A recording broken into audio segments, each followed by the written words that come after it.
నా క్రయధనముకై రుధిరము కార్చితివి, ఫలవంతములైన తోటగా మార్చితివి.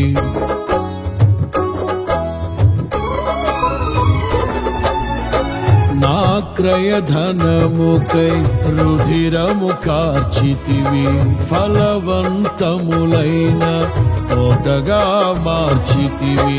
ఫలితము కొరకైన శోధన కలిగినను ప్రతిఫలముగా నాకు ఘనతను నియమించి, ఆశ్చర్యకరమైన ఆదరణ కలిగించి, అన్ని వేళలయందు ఆశ్రయమైనావు.